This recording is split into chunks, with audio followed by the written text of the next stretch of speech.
আমাদের মেইন ফোকাসটা হচ্ছে যে শহরকে আপনার ক্লিন রাখা। হ্যাঁ, আমরা দেখা যায় যে এটা আসলে পরিষ্কার পরিচ্ছন্নতাটা সম্পূর্ণটাই হচ্ছে অভ্যাসের বিষয়। আমাদের অভ্যাসের কারণে দেখা যায় যে আমরা যে কোনো কিছু যে কোনো জায়গায়, যে আমার এই টিস্যুটা আমি এখানেও ফেলে দিতে পারি, আবার পকেটেও রাখতে পারি। পরে যখন আমার সামনে কোনো একটা জায়গা হবে আমি ওখানে ফেলবো। তো এটা হচ্ছে অভ্যাসের বিষয়। তো আমরা দেখেছি যে ছোট শিশুদের যদি শিশুকালে যদি তাকে ভালো অভ্যাসগুলি প্র্যাকটিস করানো যায়, তাহলে এটা সে লাইফ লং সেটা ধরে রাখবে।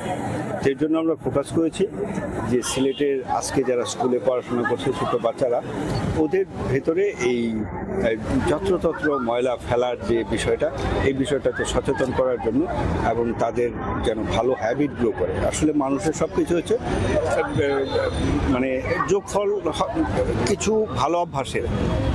ঠিক একইভাবে এটা আমাদের নাগরিক দায়িত্ব, আমাদের সমাজের দায়িত্ব এবং ব্যক্তিগত দায়িত্ব যে আমরা ময়লাটা যে কোনো জায়গায় ফেলবো না। এই জন্য স্কুলকে ফোকাস করে আমাদের আজকের এই কর্মসূচিটা, এবং আমরা আশা রাখি এই বাচ্চারা এটাকে ট্রান্সমিট করবে সমস্ত বাচ্চাদের ভেতরে, এবং সামনে এই বাচ্চারা বড় হবে, তাদের শহরটা তারা নিজেরাই পরিষ্কার পরিচ্ছন্ন রাখবে। এবং শহরটাকে আমরা বলতে চাই যে তোমাদের ঘরটাই শুধু তোমাদের ঘর না, এই শহরটাও তোমাদের ঘর। এই শহরটার মালিক তুমি। তোমার ঘরকে যেমন তুমি গুছিয়ে রাখো, সুন্দর রাখো, এই শহরটাকেও গুছিয়ে রাখা, সুন্দর রাখা, এটা তোমার জিনিস তুমি গুছিয়ে রাখবা। এই লক্ষ্য থেকে আমাদের প্রোগ্রামটা।